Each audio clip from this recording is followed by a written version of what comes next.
Okay, let's get into this. Have you ever, like, walked into a room, a new place, and just felt something? Maybe a kind of sadness, or sometimes this unexpected joy, or even just a really deep calm. Yeah, absolutely. That sense of atmosphere. Exactly. Well, what if that feeling isn't just, in your head? What if it's something real, a measurable, energetic thing? That's precisely what we're exploring today. Right. Today we're doing a deep dive into what we're calling the architecture of emotion. Mm.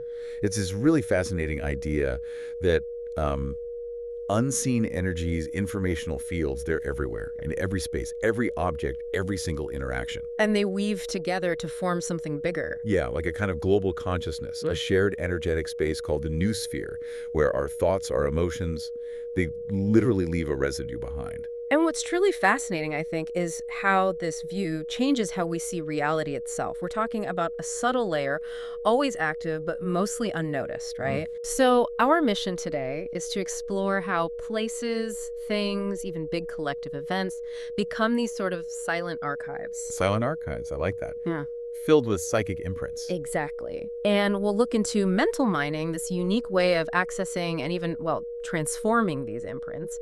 And we'll introduce the psychic aikidoka, the expert guides in this unseen world. So we'll get into the theory, but also the practical side, how they actually do this. Definitely. The frameworks, but importantly, the actual methods for navigating this whole energetic landscape. Okay, so let's start building that picture then, this invisible world.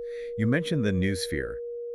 How should we really think about that? Is it just a metaphor or? It's more than a metaphor, I'd Okay. say. Think of it as a dynamic, energetic field. It's constantly changing, evolving. Okay. Like a living membrane of global consciousness, maybe. Hmm. A huge interconnected reservoir holding all the subtle energy from every thought, every feeling, every human experience. Wow. It's all recorded there, like a massive universal energy library. And these psychic imprints, you call them palpable energetic residues. Yeah. That sounds, what does palpable mean here? Can you give an example? Palpable means you can genuinely sense them. They're not just abstract ideas or memories. They are vibrational signatures, energies you can actually feel, left by big events, strong emotions, or just continuous human presence. Think about, say, an old town square, centuries of life. Celebrations, arguments, markets, quiet moments. Right. Every laugh, every tear, every bit of joy or sadness leaves this subtle trace. It builds up layer upon layer, creating this complex, energetic history embedded right into the place itself. Okay, I get that. Or like an old family ring, maybe. It doesn't just hold memories in the usual sense. It actually absorbs the energetic essence of the people who wore it, the places it's been. So it's an active thing, this accumulation. Very active. It means the noosphere isn't just a passive backdrop. It's actively shaping our psychic environment, constantly influencing us. That makes a lot of sense. Yeah. But if all emotions leave a trace, what about the negative ones? Is there a downside to all this energy building up? Yes. That's a crucial point because within this grid, you definitely find what we call emotional detritus and psychic pollution. Okay, break those down. Emotional detritus. That's the energetic gunk left over from emotions that haven't been processed or released. Lingering fear, anger, grief, anxiety, that kind of thing. Right. It's like emotional smog. It creates this feeling of heaviness, stagnation in a space. You know that feeling sometimes. Yeah, definitely. And psychic pollution. Is that different? It's broader. Psychic pollution is the wider buildup of negative, chaotic, or just stagnant energy patterns in an area. Think of a really stressed out office building or a place with a history of conflict. It can feel like a pervasive unease, maybe discord, or just mental fog, like breathing actual smog, but on an energetic level. And for someone sensitive, like an aikidoka, these aren't subtle at all. They're clearly perceptible disturbances. So, for the aikidoka, how do they actually perceive this? How do they feel the past in these places? Is that what psychometric recall is? That's exactly it. Psychometric recall is this deep intuitive ability. It goes way beyond just using your normal senses. Okay. It's about intuitively or maybe empathically perceiving the coherent energetic field of a place or an object. It's not about figuring things out logically. It's a direct absorption, a non-cognitive thing. So they don't just know about the past. No, they resonate with it. They feel its emotional weight, sense specific details. It's almost like stepping back into that moment, really immersive. How does that actually work then? Is it like tuning into something? A frequency? Or is it more like a sudden flash? It's very much like tuning a radio. Yeah, that's a good analogy. The Aikidoka's own energy field. It acts like a super sensitive receiver. Right. It aligns itself with the energy signature of the target, the place, the object. Right. And that alignment lets them sort of download the information, the sensations, emotions, they flow right in. A download. Yeah, their consciousness finds the exact vibrational match. It can be sudden, sure, but often it's more gradual, like a photo slowly coming into focus. I bet the experiences from that recall can be incredibly vivid then. What kind of things might they encounter? Oh, incredibly vivid, yes. And really diverse. They might get hit by sudden, overwhelming waves of emotion that mirror the original event. Like what? Like inexplicable sadness in a room that looks perfectly normal, or sudden jolt of excitement near an old landmark. Fragmented images might flash in their mind's eye, glimpses of people, scenes. They might perceive sounds, smells, even textures from the past. It can be a full, multisensory immersion. And sometimes, in more advanced cases, whole narrative fragments, coherent stories just unfold, as if the place itself is whispering its history. This leads to thinking about cities, right? Dense urban areas, all that human activity. Right. They must be incredibly rich places for this kind of mental mining. Exceptionally rich, yeah. And complex. And I've heard about this idea. These accidental but so accurately similar locations. Places that seem to echo each other energetically, even across huge distances. What's that about? Right, that's a fascinating aspect. These aren't usually about identical buildings. It's more about a convergence of human patterns, how cities are laid out, the underlying energy flows. They create these resonant signatures that echo across the globe. You give an example. Well, think about the feeling around old hospitals worldwide. Often a mix of hope and sorrow, I right? did see that. Or that specific blend of ambition and stress you often feel in financial districts, whether you're in London or Tokyo or New York. Because these are like energetic hotspots. You call them nodal points. Exactly. Critical nodal points for the Aikidoka. They're like junctions where these shared psychic imprints get amplified or where information flows more easily across the collective grid. And they can exploit these similarities. What does that mean, exploit? It's not harmful. Exploiting just means skillfully recognizing and using these resonant frequencies. By tuning into one nodal point, say a park in London with a specific contemplative feel, an Aikidoka might, through that energetic similarity, subconsciously access similar patterns in a park in Kyoto, without even knowing about the Kyoto park beforehand. Wow. These similar spots can act like energetic bridges. It really suggests the new sphere is this dynamic, interconnected web of collective psychic information. That interconnectedness is mind-blowing. Yeah. Okay, let's switch gears a bit. Let's talk about the Aikidoka's actual practice, the tools they use. This isn't just a spontaneous thing they stumble into, right? Oh, definitely not. It requires training, discipline. So what are the foundations for mental mining? You mentioned meditation earlier. Meditation is absolutely the gateway. It's fundamental. They use different kinds, actually, like focused attention meditation to really sharpen awareness, open monitoring meditation to cultivate that deep receptivity, and even deep trance states for really profound immersion into the new sphere. And what's the goal with these? It's crucial for quieting the mental chatter, that constant internal noise. But more than that, it opens up clear, undistorted channels to the subconscious, the superconscious, where this psychic data actually resides. It allows for that precise tuning we talked about. And what about their lifestyle? Are there specific routine, maybe choices they make to boost sensitivity? I've heard some pretty unconventional ones. Oh, absolutely. Some Aikidoka adopt what we call enhanced routines to really optimize their receptivity and resilience. Such as? Well, one pretty immersive approach is actually living in your car for extended periods, especially in busy urban areas. Really? Living in your car? Yeah. It sounds extreme, but that kind of nomadic life gives you unparalleled exposure to a huge variety of energetic imprints. It builds adaptability, stops you getting energetically stuck. It fosters the state of being detached yet deeply immersed in the city's pulse. Oh, okay. Any others? There's also this idea of living off-grid within the grid. Basically, minimalist urban living. Cutting way back on external distractions to heighten your internal sensitivity, maintain focus even amidst all the chaos. Both approaches aim for extreme receptivity and resilience. That's serious commitment. Now, what about these ego phenomena? Are these like reverberations in the new sphere that can mess with perception? Yes, exactly. They're reverberations of collective consciousness, and an ekidoka has to be super aware of them. Well, Two main types. okay. One is the aura echo. That's when the ekidoka's own energy field unintentionally mirrors or amplifies the psychic energy around them. Ah, so they might think it's their own feeling. Precisely. It demands a lot of self-awareness and discernment to avoid misinterpreting those mirrored energies as your own thoughts or feelings. Right. And the other one, echo retrieval. Echo retrieval is more pervasive. It's where narratives, viewpoints, or emotional signatures from what we call nodal or sentient points echo unconsciously through the collective and then get reabsorbed. Nodal or sentient points. Like what? Could be anything, really. Public figures whose stories everyone consumes, major historical events, even big commercial places like a department store that's seen millions of interactions over decades. These energies get reinforced, circulated constantly in the noosphere. They create this kind of background hum that subtly influences everyone. So how do these echoes get reinforced? How are they reabsorbed? Are there specific ways this happens? Yeah, two main mechanisms that Aikidoka watches for. One is linguistic repetition. Think memes, catchphrases, media narratives, historical slogans. Uh-huh. Just by being repeated over and over, they embed specific energetic charges into the collective mind, shaping how we feel collectively. Okay.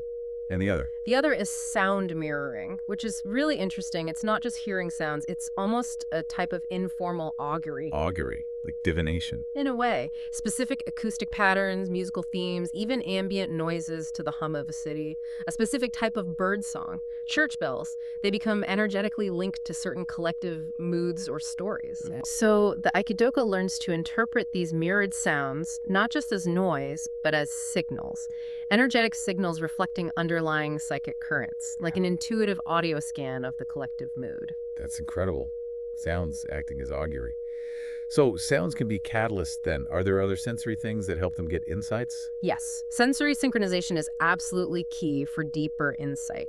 Smell, for example, has such a powerful direct link to memory and emotion. Right. So sync with a smell is a potent technique. Palo Santo is a classic example. I know that smell. Its scent acts as an energetic anchor or a catalyst. It helps focus psychic energy, calms the mind, opens pathways, making it easier to connect with imprints. Oh. And yeah, revisiting sound mirroring, it really is this informal augury, interpreting those sounds not just as background noise, but as meaningful energetic signals from the noosphere.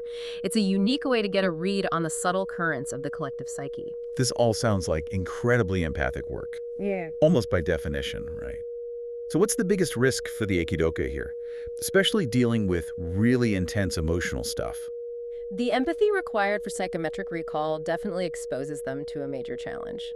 Emotional bleed. Emotional bleed. Yeah, it's when intense emotional residue from the subject, the place, the object, even a person's imprint seeps into and gets temporarily absorbed by the Aikidoka's own energy field. Like catching an emotional cold. Kind of, yeah, like a psychic contagion. It can show up as sudden, out-of-character feelings, sadness, anger, anxiety that aren't really theirs. Or, the flip side, their own emotional state can color their interpretation, creating this feedback loop that muddies the waters. It can be incredibly draining. So how do they protect themselves? From overload, burnout, Yeah. or even just their own stuff distorting the reading? This is why psychic hygiene is so crucial. It's not a nice to have. It's an ongoing, vital practice for maintaining their energetic integrity and clarity. Absolutely non-negotiable. What does that involve? Things like grounding techniques connecting with the earth, visualizing roots to shed excess energy and stay stable, energetic shielding to create strong personal boundaries, cleansing rituals, salt baths, smudging with sage or Palo Santo using sound, and just comprehensive self-care, enough rest, good nutrition, physical activity. It's all part of keeping the instrument clean and functional. Okay, moving into the next stage. It sounds like they don't just read these energies, they actively try to change them. What's grid transmutation? How do they do that? Grid transmutation is really the ultimate goal for much of this work. It's the conscious, deliberate act of transforming negative, stagnant, or disruptive psychic imprints within the collective grid. Transforming them into what? Into more neutral, harmonious, or even positive energies. Think about a room that feels heavy after an argument. Grid transmutation is like energetically opening the windows, burning sage, bringing in fresh flowers, but purely on an energetic level. It's about energetically alchemizing the vibrational signature. You can't destroy energy, right? But you can transform it into something more beneficial. And where can this be applied? Is it just for small spaces or bigger things too? And what techniques do they use? It works on multiple levels. Personally, for clearing their own emotional bleed.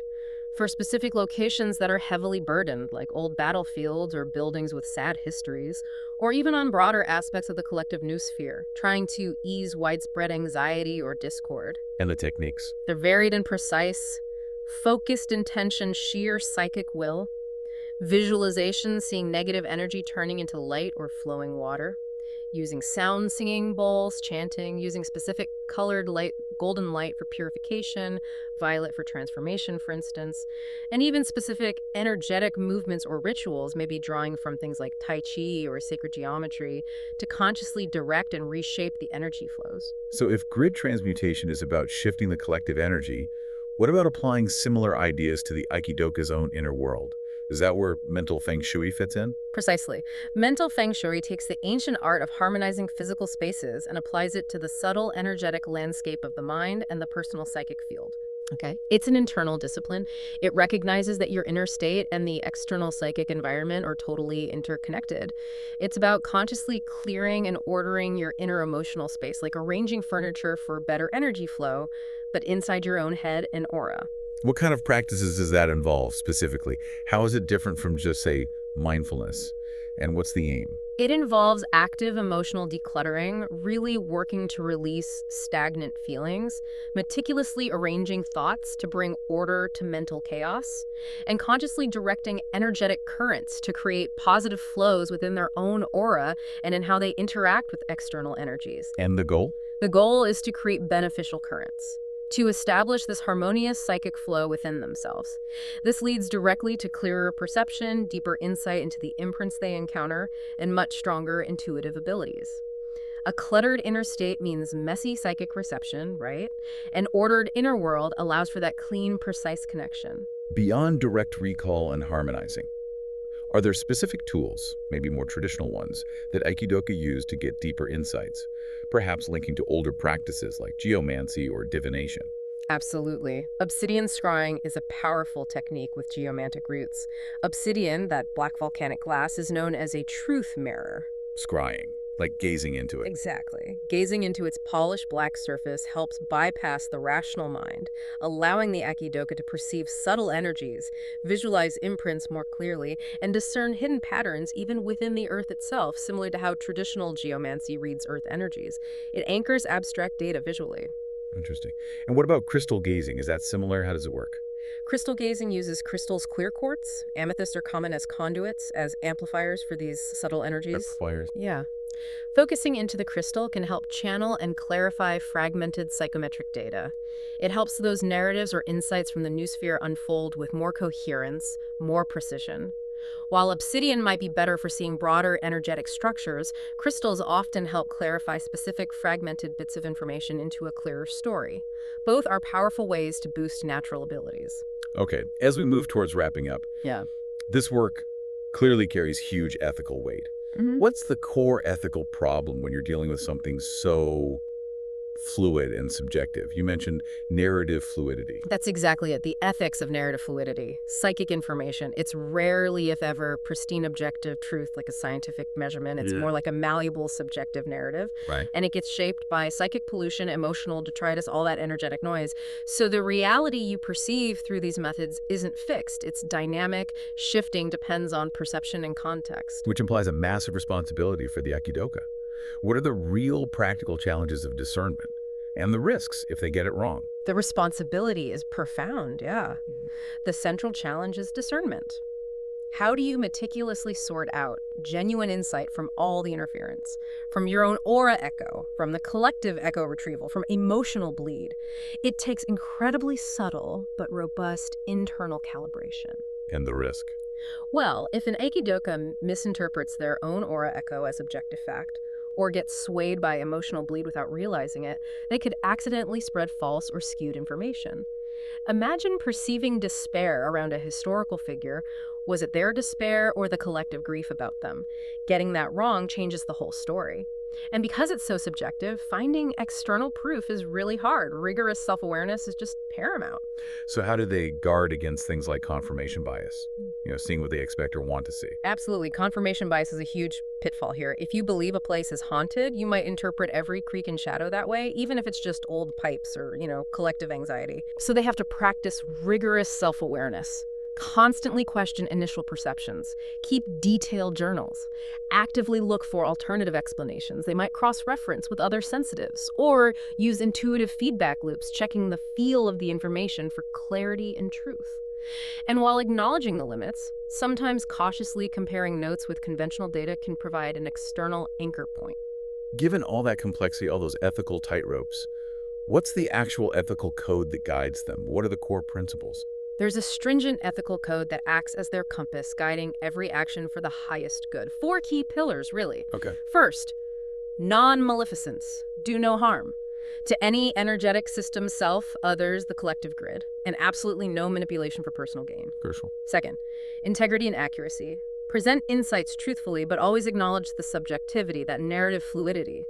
Be clear when something is an interpretation versus feeling like a hard fact. Makes sense. Third, boundaries and consent. Respect energetic boundaries. Operate with non-intrusion, especially concerning living people, and maintain strong personal boundaries to prevent that harmful emotional bleed. Right. And finally, self-care and responsibility.